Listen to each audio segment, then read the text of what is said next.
जैसे जगन्नाथ के रथ में लाखों हाथ लगते हैं, वैसे संस्कृति के रथ में करोड़ों के जीवन, करोड़ों की प्रतिभा, करोड़ों का त्याग, स्वार्थ त्याग, सर्वस्व त्याग की बात तो आज कह नहीं सकते, लेकिन किंचित स्वार्थ त्याग करना पड़ेगा। और जब स्वार्थ त्याग पूर्वक इस राष्ट्र की संस्कृति के रथ को अग्रगामी करने का पूरा समाज निर्णय करता है, तो चाहे जितनी विपत्तियां आए, चाहे जितने प्रतिरोध आए, चाहे जितने अवरोध आए, उन पर यह समाज पहले भी विजय प्राप्त करता रहा है और भविष्य में भी निश्चय रूप से विजयश्री का वर्ण करने का अधिकार उनको मिलेगा। समाधि में व्यक्ति गया, समाधि निर्धूत मलस्य चेतसो, जैसे ही मन शुद्ध हो गया उसके बाद उसके भीतर जो दिव्य आनंद की सरिता बहती है उसका वो अनुभव करता है।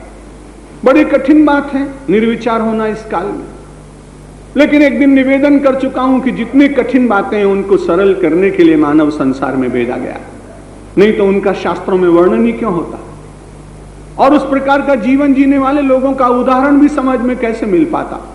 वे सब अपने ही बीच के लोग तो थे, लेकिन उन्होंने निरंतर अपनी साधना अविरत गति से चलाई और धीरे धीरे मन शुद्ध हुआ। इसमें एक ही बात है, जहां जहां मन जाए बस इतना करिए, इसको समझाइए। यदि इसके साथ आप कठोर व्यवहार करेंगे तो ये वानर की भांति और चंचल हो जाए।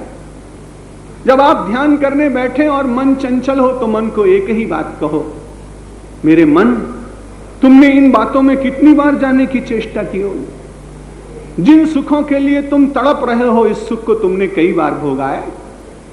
और यदि आपने वो सुख न पाया हो तो बहुत समाज के लोग दिखाई पड़ेंगे।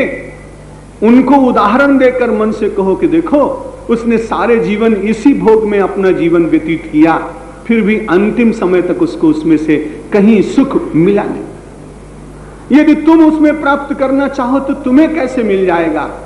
एक क्षण के लिए यदि मानव ने अपने मन को बड़ी शांति से ये दिव्य आत्मोपदेश स्वयं देना प्रारंभ किया, मन अपना मित्र है, वह बहुत धीरे से आपके साथ मिल करके और आपकी साधना का साथी बन जाएगा।